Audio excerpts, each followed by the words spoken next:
მოძრაობა ჩიორა თაქთაქიშვილი, ზურაბ ჯაფარიძე, ნუგზარ ციკლაური 5 წუთი. თხოვთ. ქალბატონო ჩიორა. თუ ბატონ ჯაფარიძე.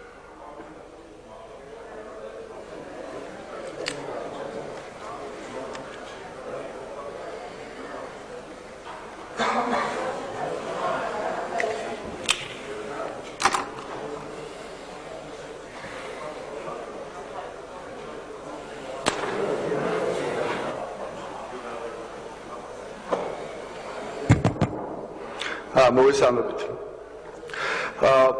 ბოლო თითქმის ერთი თვე არის უკვე ამ საკითხზე არის საუბარი, რომელიც დღეს არის გამოტანილი როგორც დებატების საკითხი და ეს უკანასკნელი კვირებია ჩვენ გვესმის უმრავლესობის წარმომადგენლებისგან, რომ ეს საკითხი არის სიკვდილსიცოცხლის საკითხი და ამაზე არის დამოკიდებული საქართველოს მომავალი დემოკრატიული განვითარების ბედი. გუშინ პრემიერ-მინისტრმა, რომელიც ამ დროს არის უმრავლესობის ლიდერი, დაუწერელი განაცხადა, რომ თურმე ამ საკითხს არ ქონია არანაირი მნიშვნელობა, არც პირადად მისთვის, არც უმრავლესობისთვის, საერთოდ არავისთვის და ერთადერთი ვისაც ეს საკითხი არის მნიშვნელოვანი, არის უმცირესობა და თითოეული უმცირესობის წარმომადგენელი. და მან სპეციალურად მოახდინა და მან ხაზი გაუსვა, ეს იყო მისი იდეა, ამ იდეის რაღაც ინიცირება იმისათვის, რომ აიძულოს თითოეული უმცირესობის დეპუტატი, რათა მათ დააფიქსირონ საკუთარი პოზიცია ამ საკითხთან მიმართებაში და თითქოს ამ პოზიციების დაფიქსირების შემდეგ გადაწყდება ჩვენი მომავალი პოლიტიკური თუ ისე ზოგადად ბედი ჩვენი და ჩვენი შვილების. აქედან გამომდინარე, მე მგონი ძალიან ცხადი არის უმცირესობის პოზიცია რა არის ამასთან დაკავშირებით. ჩვენმა ლიდერებმა ეს განცხადება არაერთხელ გააკეთეს. ჩვენ თვლით, რომ და ეს არის პასუხი თქვენ კითხვაზე, რომ ჩვენ ითხოვთ, რომ ჩვენ დავაფიქსიროთ ჩვენი პოზიცია. ჩვენ თვით, რომ ჩვენთვის ამ საკითხს არანაირი მნიშვნელობა არ აქვს. მეტი ჩვენ ვეთანხმებით ბიზინა ივანიშვილის ამ საკითხს არანაირი მნიშვნელობა არ აქვს, არც უმრავლესობისთვის და არც ქვეყნისთვის ზოგადად, იმიტომ პრეზიდენტი არაპირებს ამ უფლებამოსილების გამოყენებას.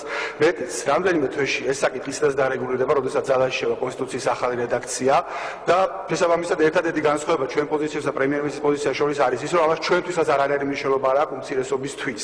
ჩვენ შემოგთავაზეთ ძალიან კონკრეტული წინადადება და გითხარით, რომ კი ბატონო, თუ თქვენთვის და კონკრეტულად თქვენი ლიდერისთვის, ბიძინა ივანიშვილისთვის ამას აქვს რაღაც ირაციონალური შიშები და ეს საკითხი არის მისთვის ასეთი გადამწყვეტი, კი ბატონო, ჩვენ თანახმა ვართ, დაუჭიროთ ამას ხარი. უბრალოდ ჩვენთვის არსებობს რაღაც ბევრად უფრო მნიშვნელოვანი შიშები, რომელიც არ არის დაკავშირებული ჩვენს პირად შიშებთან, არამედ დაკავშირებული არის ქვეყნის საგარეო პოლიტიკურ ვექტორთან. და გითხარით, თუ თქვენ გსურთ, ჩვენ ამას დაგხვდებით, როგორც ამაგერო თქვენ დააფიქსირეთ, დაგხვდით იმაზე, რომ კონსტიტუციით გამაგდეს ქვეყნის საგარეო პოლიტიკური კურსი და თქვენ დაიწყეთ ამაზე საუბარი, რომ ეს არის რაღაც საგარეო პოლიტიკას ვაჭრობა და ამ შემდეგ და ეს არ არის აუცილებელი. გუშინ პრემიერ-მინისტრმა განაცხადა, იმიტომ რომ ქართულმა ხალხმა ეს არჩევანი გააკეთა. დიახ, ქართულმა ხალხმა ეს არჩევანი ნამდვილად გააკეთა და თუ ეს არ არის არანაირი პრობლემა, დავაფიქსიროთ ეს კონსტიტუციაში და ჩვენ თანახმად ვიქნებით, რომ თქვენ ამ თქვენთვის, უბრალოდ თქვენი ლიდერისთვის ასეთ მნიშვნელოვან საკითხს დაუჭიროთ ხარი. ჩვენ არ ვართ ამაზე წინააღმდეგი. თუ რატო გვაქვს ეს ეჭვები? გვაქვს ეს ეჭვები, იმიტომ რომ შეგიძლიათ ნახოთ ბოლო ინტერვიუს სომხეთში რადიო თავისუფლების ბატონი ივანიშვილის რა განცხადებები გააკეთა იქ, რომ საქართველოს უნდა მიბაძოს სომხეთს. გარდა ამისა, თვითონ ივანიშვილის განცხადებას თავი დავანებოთ. ამ დარბაზში ზიან ადამიანები, აგერ ბატონი გოგი თოფაძე, ხო, რომელსაც თითქმის ფრაქცია აქვს პარლამენტში. მე მახსოვს მისი განცხადებები, რომ ნატოს ძახილმა დაღუპა ქვეყანა და ჩვენ უნდა წავიდეთ რუსეთისკენ. მე მახსოვს განცხადებები ბატონი გუბას სტანიკიძის 2007 წელს იყო თუ არ ვთქვი ახალ თაობაში თქვენი ინტერვიუ, სადაც საუბრობდა ნატოს ვინც იძახის, ის არის ქვეყნის მოღალატე და რაღაც ესეთი რეალიკი უნდა მივაწებოთ. მე აქ დარბაზში არის ბატონი კობა დავითაშვილი, რომელსაც მთელი ალბომი აქვს გადაღებული სურათების ისეთ საქართველოს დაუძინებელ წრეებთან, როგორიც არის ჟირინოვსკი. აი ამ ყველაფრის გამო და მათ შორის პრემიერ-მინისტრის განცხადების გამო, დიახ, ჩვენ გვაქვს ეს შიშები. და გავცვალოთ, თუ თქვენ გაქვთ თქვენ ლიდერს აქვს ეს ირაციონალური შიში, ჩვენ თანახმა ვართ. შევასწოროთ ეს ჩანაწერი და თქვენ დაგხვდით, რომ დაფიქსირდეს საქართველოს საგარეო პოლიტიკური ვექტორი. ეს არის ჩვენი საზეთ მნიშვნელოვანი. საერთოდ გამომდინარე გუშინდელი პრემიერ-მინისტრის განცხადებისგან, მე ზოგადად საერთოდ არ მესმის დღეს რატო გავმართეთ ეს დებატები. თუ ამ საკითხს არანაირი მნიშვნელობა არ აქვს არავისთვის და თქვენს ეთანხმებით პრემიერ-მინისტრს, თქვენს წუხად ჩვენს ბედზე, რაღაც დაუჯერებელი და სასაცილოა.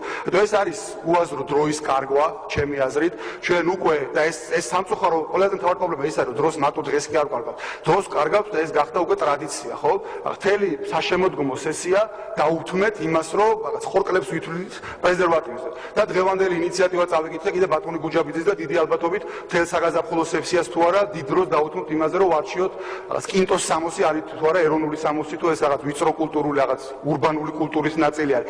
ამაში თქვენ არ გიხდიან საქართველოს მოქალაქეები ფულს და თქვენ საკმაოდ მაღალ ხელფასებს იღებთ აქ რომ მუშაობთ. ამიტომ ჩემი მოწოდება არის თქვენს მიმართ, რომ თავი დაანებეთ დროის უაზრო ფლანგვას. ეს დრო თქვენთვის შეიძლება არ არის ძვირფასი, მაგრამ ძვირფასია ამ ქვეყნის მოქალაქეებისთვის და იმუშავეთ, ამაში გიხდიან ხელფასს. დიდი მადლობა.